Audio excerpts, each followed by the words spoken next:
but there are many organizations that don't even know how many APIs they have, or the number they think they have is maybe half or sometimes only a third of, they think they have 1/3 of what they really have. Yeah. So they have a large attack vector exposed and unprotected. Gene, welcome to the podcast. I'm excited. We're doing this in person. We are. This and we didn't plan to. Right? No. This was going to be some kind of crazy intercontinental That's Zoom right. style meeting. And Yeah. yet here you are in flesh and blood. Excited to be in Stockport. Very, very excited to visit. I'm excited. It's a cold day outside. I'm from New England. I'm very comfortable in the cold weather. Excellent. And it's very fortunate that we have a hot topic. That's right. We go. That's my one and only dad joke for the podcast. So guys, thank you very much for joining us today. Gene, the CEO of ThreatX. How did that happen? I think by one big accident. No, I was in the process of thinking about starting my own company.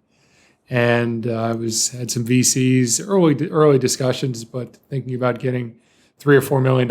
And I then met the two co-founders of ThreatX who are still actively involved in the business 2.5 years later.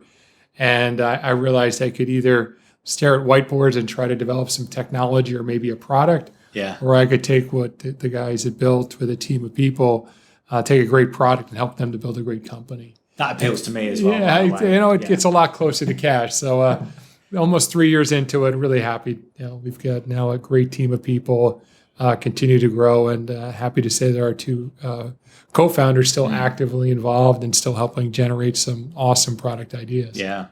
Now the thing is, right, the nub of the thing that you're focusing on is API security. Now, to our listeners, I think they'll probably understand what security is because we live with that. Lock my car door, it's secure, etc. But API, I mean, I think it's become one of those acronyms, particularly in the IT industry, but certainly in the wider world, where it's become a verb. We'll just API it, right? But what the heck is an API? Yeah. At the basics of an API, it's simply an easy way to connect two applications. So if you think about you and I want to do business, we want to exchange a lot of data. Instead of you having to learn what my application's all about, I have to learn what your application's all about. We simply create a protocol. It makes it super easy for us to exchange data between the two companies. That's awesome. Now, the problem is it's typically an afterthought because we're both executives and we just decide things and we expect all of our technical teams to do stuff. Yeah. But it tends to be an afterthought.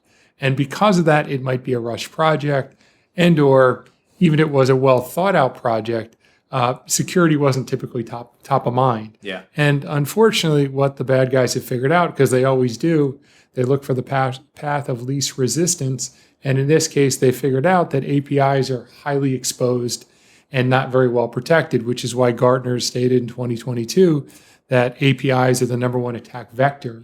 And we see that. We see that in the news, and we see that when we talk with our customers. And it's obvious, right? Because there aren't like hundreds, there aren't thousands, there aren't millions, there are billions of APIs. Yes. I sat down, I tried to explain this to my wife because, of course, we've spent all week together in various locations, meeting partners and talking to people about API security. And I said to her, look, you look at Amazon, okay? How do you think they list all those products? Because that's not just some giant digital warehouse. I mean, they do have giant warehouses. But in a digital sense, that is taking feeds from hundreds, thousands of suppliers to create something that you and I feel like we're just shopping a digital shop window.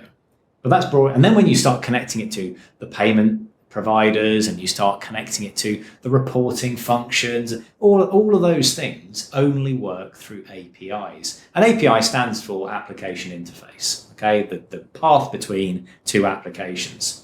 And I think when you were talking then, it makes complete sense to me. But of course, I've been thinking about this for some time. So I put myself back in the shoes I was in this time last year when we first started talking, a little bit before now, and you first presented the problem. And I sat there and I thought, this is crazy. Why is nobody talking about this? And you said they are. And we have been. It's been like 3 years of public talk. Yes. We finally got validation from Gartner in January this year saying, hey, API security is a problem. It's a real thing. But the thing is, we're still not engaged in what I would in like the what you and I want to see on the the sales numbers. It's not, and that's true of everyone. Everyone is not hockey sticking on API Right. security. So what I'd like to do for our listeners is just kind of take a step back and look at some of the layers of security over the generations of the last couple of decades that have come into the fold, particularly if we think back to the physical network rather than this kind of digital perimeterless thing that we're working in now. What's in the way? Not in the way. What have people got to work through to get to the point of being able to think about API security as a problem? Yeah, when you look at the journey that people have been on here, a lot of it had to do with traditional firewalls, physical devices put in front of, as you said, the physical layer of protection for an organization. Then we went to next generation WAFs. What's a WAF? So web application firewall. Okay. So it's the traditional WAF, I should say, first generation WAF, and then next generation WAF. We're both trying to solve the same problem with slightly more elegant solutions, but creating a bunch of rules that decide what good looks like and what bad looks like. And multi-billion-dollar industry. Yeah. But nobody loves what they ended up with. Yeah. And then you started to go with WAP, WAAP, which is Web Application and API Protection, which is now where you start to think about the API as a part of the protection layer. And you also think about bot management and DDoS as a part of a platform. So when Gartner talks about WAP, they talk about those four vectors. Yeah. So it's been a multi-year journey, over a decade journey to get where we are today. And now you have some companies coming out that are quote unquote pure play APIs. And what they're trying to do is, you and I have been doing this for a while now in security, is go on that journey that starts with any problem starts with discovery. So there's still a massive problem because you talked about, explaining to your wife the number of APIs that Amazon has. Well, I would think Amazon actually has a pretty good handle on the number of APIs, even though they're a massive organization. They probably have a good handle on that. But there are many organizations that don't even know how many APIs they have, or the number they think they have is maybe half or sometimes only a third of, they think they have 1/3 of what they really have. Yeah. So they have a large attack vector exposed and unprotected. So discovery is a big part of what we talk with our customers about when it comes to API protection. And then it's alerting. Hey, let me know when there's something potentially nefarious. But what we're seeing in this industry, in this part of this industry and the kind of journey that we're on is people are already getting to, I want protection. Yeah. I want to be able to block. Yeah, of course. And it's it's our natural. It's in our nature. Right. It's my space. Right. It's my space. But there is that trade-off of, okay, we might block the wrong thing. So that's the cautious piece of it. But equally, they know just simply flooding more alerts to their SOC or to their managed service partner doesn't usually result, doesn't increase efficacy or increase protection. Actually, could create equal or worse results because there could be alerts that aren't acted upon or acted upon incorrectly. So some of our largest recent wins, a very large retailer in the U.S. Yeah. We've got here locally a very large conglomerate of many of the spirits that we've sampled over this last week that are our customers. And what they've all said is we want protection of both our application as well as our API. And that's where we're doing really well with our customers. Yeah. And that makes sense to me. So what I want to just do for our listeners there is just recap for a second. So we're talking about something that is very firmly in the digital age. The API is almost the epitome of the digital age, the speed of consumerism that the Western world absolutely craves. I just want it now and I want my information. That's why they don't recognize it. Nobody knows what an API is. It's just make it so. It's just information that comes to me. It's in my app. I don't know that there are 10 APIs that are fueling that. But when we kind of extract that backwards and we look at the latency, the slowness in the adoption in the market of API security, and I think we'll agree it's picking up, but it's not where it should be. And everybody we've spoken to this week, talking to partners around the UK, has said the same thing, which is, why isn't everybody talking about this? And it's because it's we talked about head in the sand, didn't we, recently? If you know there's a problem, and it's so big that you can't deal with it, you might just shove your head in the sand. Because what's the point, right? What's the point?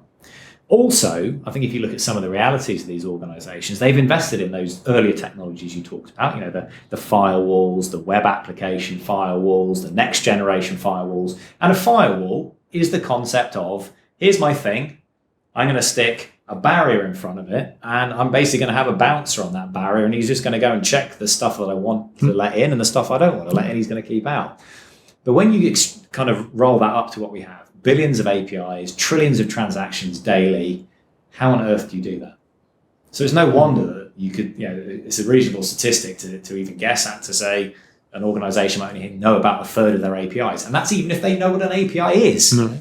Yeah. It's just information flowing between things. And we all make this natural assumption that it's secure because everyone's secure. Surely. I mean, they're a bank or hey, they're a retailer or whatever. But the fact is, it's a new problem. It's been born out of an explosion of APIs being created, and now we've got to slightly adjust what we're doing. Now, one of the reasons that I was attracted to ThreatX, as my listeners are starting to learn from me, is I love service. I think if we keep throwing products at problems, we end up with more products, more renewal dates, more subscriptions, more unhappy operations team who've got to learn new products, more behavioral change getting in the way of adopting those products, and so on and so forth. Now, at ThreatX, you guys have taken a service approach. You saw this early. I'm going to take this great technology, but I'm going to wrap it with some humans, because we talked about alert fatigue earlier. So alert fatigue is the headline for, I've got too many things. Too many things being blaring at me and alarms, and I'm just going to ignore it all. So talk to me a bit about how and why you've shaped your managed platform in the way that you have. It was a decision made before I got there, but smartly made. And it ultimately comes down to our customers and the people we're talking to have realized that they're not layer 7 experts. The security teams don't have a lot of, at least today, enough application experience. So they look to us to really be that expert, to help them to decipher. You know, when the application owner comes to them and says, hey, look, you know, we've got problems, and they can pull up the ThreatX dashboard and give them clear visibility and clarity as to exactly what's happening, how to solve those problems. Those were the types of things that security team didn't have that expertise. They were coming back to us, and we weren't properly staffed to answer those questions in a timely manner. So ultimately, what we've been able to do through now a team in the US as well as a team in Estonia is follow the sun and be able to protect our customers and help our customers 24/7. Yeah. And it's been a great value add. We're still a product-led company. We're not just a managed service. Nothing wrong with it if you're a managed services company trying to get into some products and develop your own products. I think that there's great methodologies to be super successful. There are a lot of great examples of companies that have been. But we're taking the other approach, which we want to be product-led and then manage services on the back end. So we have some of our largest customers that take full advantage of our managed services capability, and then some of our smallest customers who do everything themselves. They're purely self-service. And the inverse, we have very small customers that take full advantage of it, and some very large customers that do everything on their own. So we built it with a lot of flexibility as to how the customers want to experience it. I think about it in terms of crawl, walk, run. And that is, in the beginning, you can be rest assured that you've got a team of people who can fully do, I love your term, managed product. Yeah. We can manage this for you from 24/7, helping you get it up and running. Any fine tuning, we can help you do that, and then we'll monitor it. As the company gets more comfortable with it, the team gets more comfortable with it, they can do more and more things on their own, tweak it, customize it on their own to make it more their own. And then ultimately they can decide, hey, we love the fact that ThreatX is there 24/7. We sleep great on weekends because we know that your team's there. And equally, there are SOCs that say, look, we want to own it. Yeah. It's a part of our DNA. We want to know it as well as you, and we allow for that. And we want to help to empower people to utilize it any way they want. And hey, choice is important. Exactly. Right? We're used to it in the consumer world. In the business world, I think It's important. Yeah. I've described you guys as an emergency service that people can call on as well. I think the service proposition being there rather than some of your contemporaries in the market who have great products, but actually, if you want to call them, all you're going to get is a technical support line. Yeah. That's not good enough. Yeah. Your platform's down, your online service is being absolutely hammered and you don't know why, and you're losing millions of pounds an hour or millions of dollars an hour. What do? Well, who are you going to call? You're going to call the ThreatX team because they're there all the time. Regardless of it, and I think this is like a key ingredient I'm seeing in a lot of the top providers in the world now in cybersecurity. They've all recognised this critical importance of taking artificial intelligence, making sure it's doing its job. And you've got a name for your artificial intelligence? Yeah, it's called HackerMind. HackerMind, that's it. I do like that. Yeah, and AI is great, but you've still got to roll in some of this spongy grey stuff into the mix as well. And that's where your human intelligence, the SOC analysts are there. And that's because we as people have a chance to understand the context of a business much better than AI. If it can do it all on maths, it'll do a great job of it. But sometimes the maths needs to be backed up with, but they did tell us that this guy was going to go on holiday to there, and actually he was going to do some development work from his holiday destination, and actually that isn't a hack; it's actually a code update and all that sort of stuff. Anyway, I'm sure that's probably not best practice in development world. But I think you reminded me of a story I just recently heard. We just had the Thanksgiving holiday in the U.S., which is a 4-day long weekend.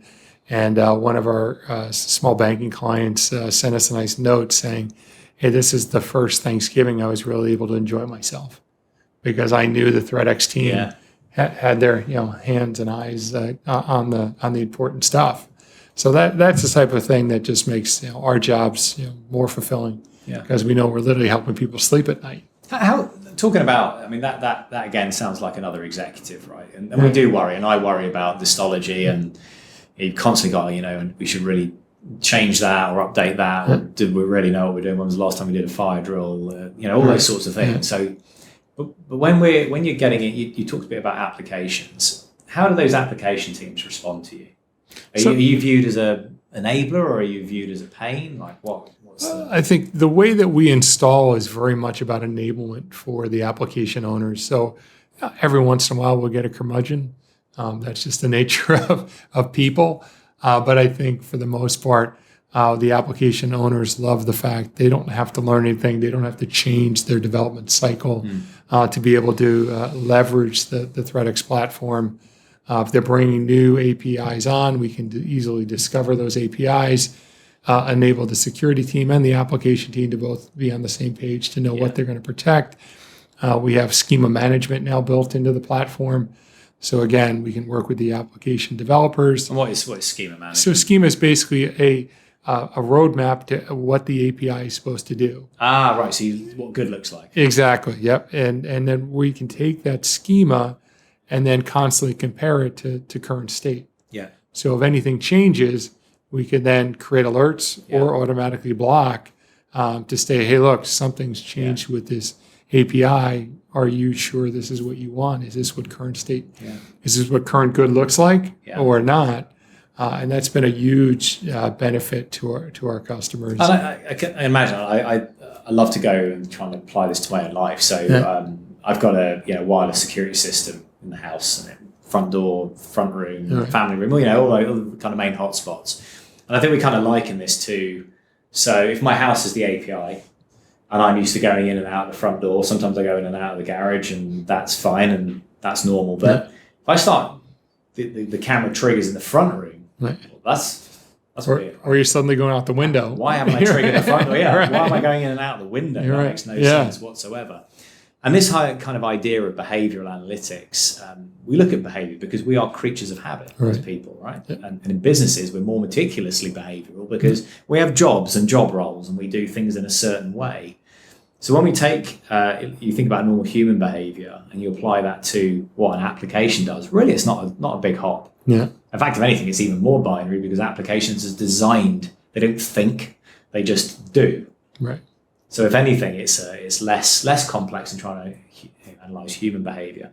So we're talking about taking a bunch of humans that you guys employ, you're matching those up to a bunch of humans at your customers, you're protecting the APIs, and the sum result is that ThreatX saves the world, and we have no more unsecure APIs, right? That's definitely the goal. And we think about it in terms of helping our customers to, again, discover what the problems are, alert when they want to alert, and then ultimately protect. And that journey, I think, really is helpful for them to ensure that these APIs, there aren't rogue APIs being developed, and they don't have to take an adversarial approach. If they're the security team with the application owners, they can all be on the same page to work together. And I think that really kind of... What's a rogue API? Sorry, I've realized this is a term I hear a lot. It's a great question. So rogue API is simply somebody in the application team or on the business side has determined that there's a need for a new API. The development team creates it, opens up the port, so it's now available to the world, and they forget to tell the security team that it's available. They don't put that lockdown mechanisms in place, and then suddenly you have a supposed open window, to use your analogy, where people can easily come in and out. And when security is unaware of those types of situations, that's where there can be problems. It's crazy, isn't it? It feels so obvious. You're like, it just feels so obvious that this is something that should be solved. I think in just the natural state of companies are busy. Speed of development is still the critical. We use agile development. I'm just talking with our VP of engineering about the speed at which we're releasing and how can we go faster, right? So as you put pressure on everybody, then things get overlooked. And it's not malice.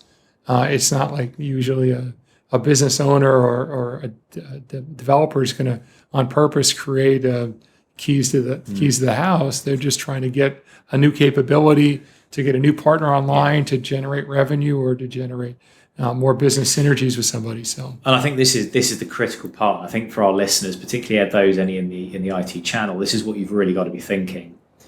These APIs, the reason that there are billions isn't because of some godlike design that someone said, let's create billions of APIs. It's just needs of customers, sales teams pushing through the hard and fast development cycles into the engineering teams doing their job.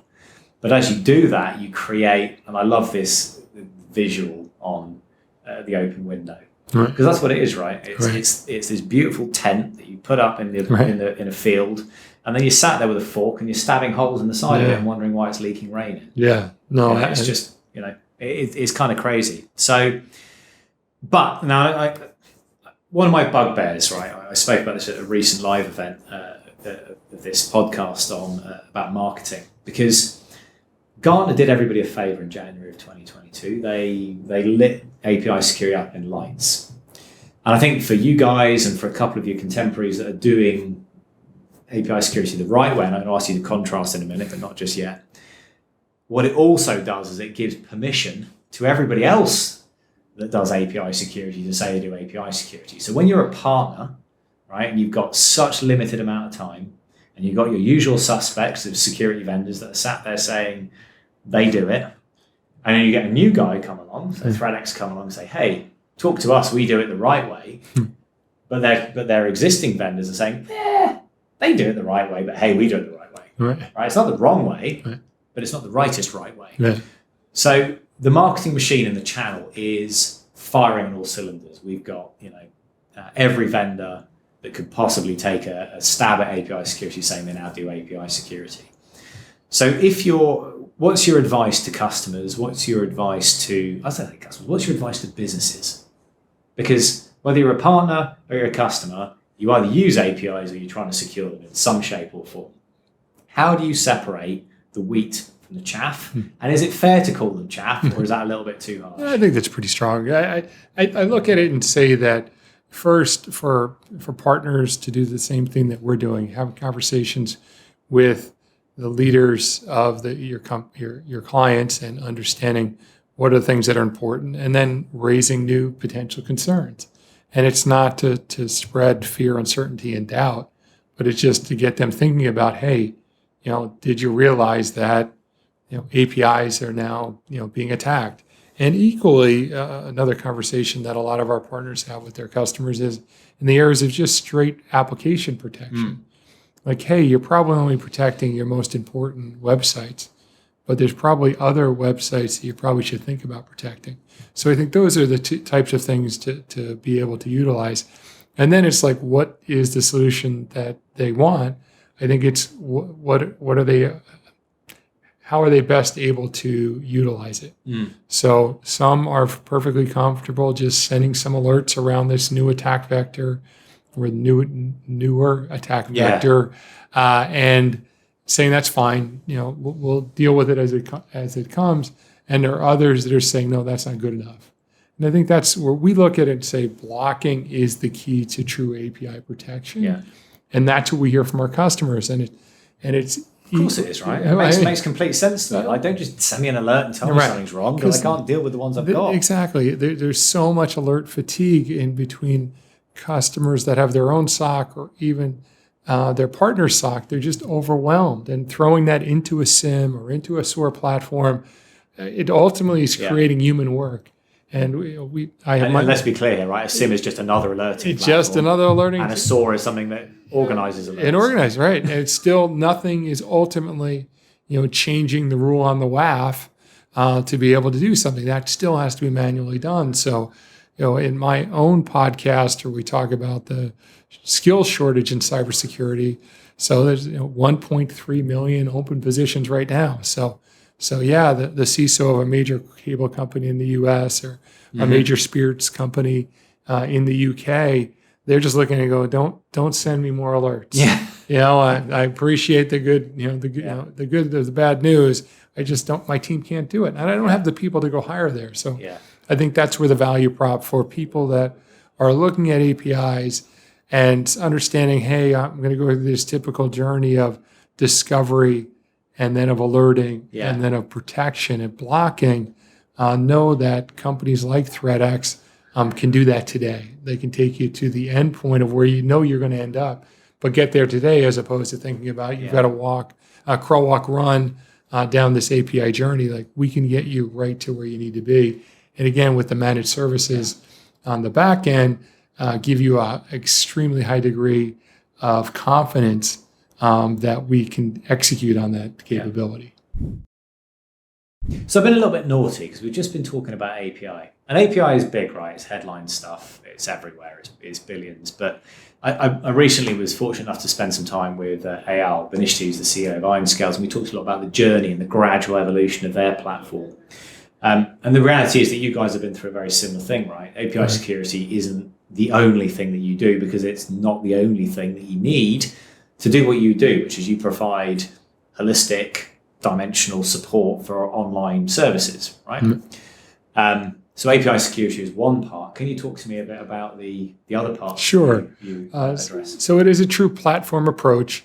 API security, application security, specifically web application security, bot management, and then layer 7 DDoS. And by having those four capabilities, really gives a lot of visibility to our customers and to us as to what's going on. And it's been a journey for us. We started as application protection, added bot management and DDoS, and then about 3+ years ago, started protecting APIs because we realized even 3+ years ago, the potential vulnerability that is created. And for us, it allows us to solve really unique problems. So if you think about really sophisticated bot attacks, we have a large multinational restaurant chain, which I won't mention, but they were under attack. Their DDoS provider wasn't providing any protection. They brought in a bot management tool, didn't provide them any protection. So they've got two tools in front of this problem. The problem they're trying to solve is their rewards points are getting monetized fraudulently, and all they can do is just see traffic going up, and they see, costing them hundreds of thousands of pounds or dollars a month. In lost. That's crazy. Lost points. No wonder they wanted to do something about it. Right. So they want to solve this problem, and they can't figure it out. They put us in. We're an inline reverse proxy. Within hours, we're already seeing the traffic. And when I say we're seeing, I'm talking about our technology, not our SOC. But within 24 hours, the technology and our team were able to solve that problem in the POC. What was the problem? Basically, it was the DDoS attack, but it was ultimately a bot attack disguised in amongst a massive DDoS attack. So again, that's why the DDoS and the bot tools couldn't figure it out, because they're just getting overwhelmed. So let's just, because we've got to make this assumption, our listeners don't know what these things are. So DDoS is a flood. It's a flood of traffic. Yeah. It's just, here's the pipe, and I'm just going to cram it with stuff, comms to just stop everything getting in. And I talked about this on a previous podcast, like, shoving mud down a plug hole. Yeah, just trying to jam up the pipe. Exactly. Confuse it. And then bots are basically computers that have been taken over. They've got a command and control, a single entity, usually a person, that's controlling 1,000, 10,000. And that's just power, right? That's harnessing not one horse, but 10,000 Exactly. horses. Yeah. And they're telling it to do specific things. Yeah. In this point, at this particular, it was to bypass the application layer and hit the API. So let's think about this example. So that restaurant chain was basically, there were no customers could access it. So they're probably getting they could. They couldn't differentiate good versus bad. Right, okay. Because they're getting floods of traffic. Yeah. So they can't keep up with it. So they're just trying to let stuff through. They let stuff through. So at least you made the hole bigger. Yeah, they're just trying to keep up with the traffic. And ultimately, they couldn't delineate good versus bad with their bot management tool that they were POCing. And once we could see these 4 vectors, we could very quickly help them to solve this problem. The joke I always tell is during the POC, we solve the problem, they're happy, pain goes away. And they're like, great, we'd like to POC a couple other products, and then we'll let you know if we've won. I said, great.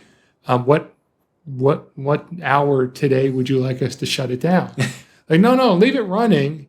I'm like, no, we're partners, but like we solved the problem. I think we get to win the deal. And he said, all right, and we ended up getting the order within a couple of weeks. But I think that's in the spirit of partnering, they could have tested everything else under the sun. Yeah.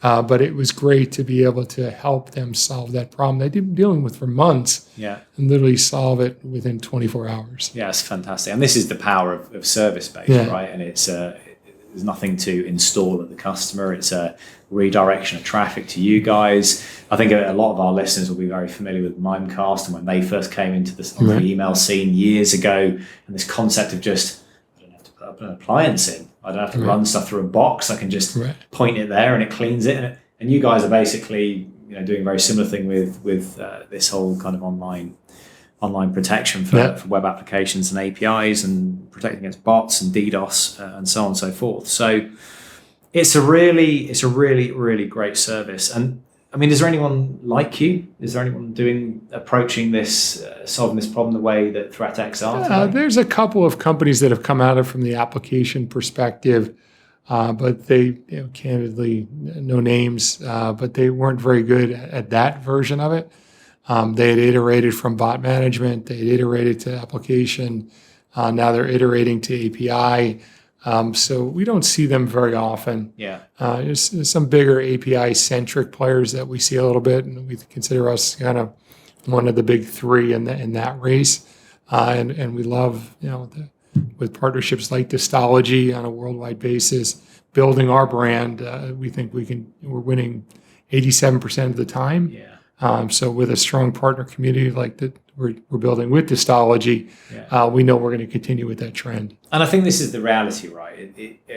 We are entirely beholden to our channel because they are the main educators of customers. Yeah. It's not us in distribution. It's not you guys in the vendor world because there's 6,000 of you trying to get the message across. Yeah. It's down to the solution providers. So the reality is, the scales will start to tip in the balance of favor towards API security once our channel partners start talking about it in an assertive way with their customers. We have a solution, you have a problem. And I think, particularly let's go back specifically to ThreatX, you're not saying it's a big bang, cover every API in one go, because most customers might be seeing this as a new challenge. And the problem with a new challenge, if you put that in economic speak, is I don't have budget. I haven't planned for it. So how do I address that? And of course, you've come up with a great business model, which is, well, hey, We can help you discover everything you've got, and then we can help you pick the most important. And then, of course, from that point, when you guys have got budget, you can expand Start and growing. cover the whole thing. Exactly. I think this, for me, is ThreatX is the epitome of a modern provider. It's service, it's product, it's relevant. You've got flexibility built in. You've got the right levels of protection. Yes, there are some naysayers out there that will say you've got to go and throw out this, that, and the other technology. But the reality is, customer subscribes to the platform. They've got four dimensions of security in there. If they just want one, they take one. If they only want to do 10% of their APIs, they do 10% of their APIs. Yep. As you know, right, a good chunk of your business each year comes from customers expanding their footprint. Exactly. It makes sense, because if you're onto a good thing, you expand. I'm the same with the services that I have. So I think, have you got any advice? Any advice to any of our listeners on how they might approach this problem? Right, they take not your word, but everybody's word for API security and web service security being online service security being an issue. How do they go about getting this as a recognised initiative at an IT level, or maybe even at board level? Yeah, I think it's partly talking with their application owners, but not being surprised if the application owners say the problem is not a problem. Yeah. So doing their own self-assessment internally as to what the attack vectors are, how many there are, and understanding do they have the skills to even, or the tooling to even be able to do that. Yeah. Once you grasp that as a potential problem, then we can help with the rest of the journey of building the business case that helps to justify a full platform that's protecting fully applications and APIs. So do you think customers that are, I'm talking about end businesses here, so it could be the IT department and a partner, it doesn't matter. Businesses that perhaps are aware of the problem, but aren't sure what to do next. You do a really great audit as part of your proof of concept. And I suppose being a cynical British person, I'm thinking, if you haven't got your own application team, you're probably buying it from somewhere, near shore, far shore, doesn't matter. And that team is highly unlikely to say, our applications are unsecure, and our APIs are unsecure. They're not going to say that. Right. They're going to be like, don't worry, it's all fine. And that, because it's easier to say that than to say there isn't. Now, if you were to accept that there are challenges in your API base, and you were to take ThreatX and you were to take a proof of concept with ThreatX, that's a pretty unarduous, low resistance, low. You know what I'm trying to say. Yeah, I mean, the barrier to is very low, and the amount of effort it takes for them is very low. Yeah. And I think the value that we bring, even if they, 87% of the time they do buy, but if they don't, that's okay, because we think we can still bring value in the POC to give them some knowledge to make better decisions. Yeah. And if that's where we start our relationship, that's a fantastic part. So I think this is my call to action, right? Yeah. You put your money where your mouth is. I love this. We had this with some of the best providers in the world. If you've got a simple way of demonstrating the problem, you don't have to take anyone's word for it. Right. You could be the CISO in an organization and ring ThreatX and say, "Hey, I want to set up a POC," and and normally you can't do that because you've got to go to the InfoSec lead and they've got to go and talk to their team and they've got to install this and that and open all these books. This is a DNS much easier. Right? Much easier. So I think this is my call to action. This is what we've done at Distology. Just interested in ourselves. Let's redirect DNS, see what happens, see what ThreatX picks up and shows us. And we're waiting for the results now, actually. When I say waiting for the results, because I haven't had time to sit and talk to my lead about that. But that's going to be, I think, the call to action for all partners and any end organizations that are thinking about API security and want to check it. There is no harm in just bringing the problem to life.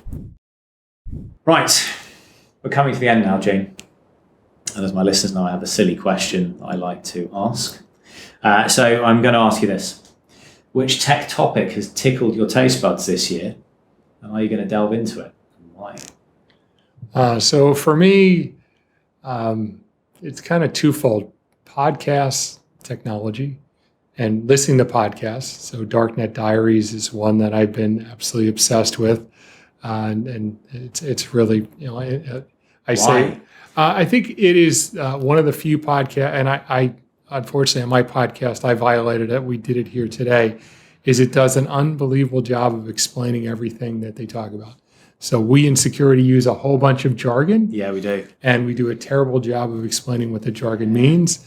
And the gentleman that does Darknet Diaries does a great job, and they're great stories because they're almost always from hackers Oh, who brilliant. have now turned to be, whether no longer doing it or turning their efforts to do good in the world.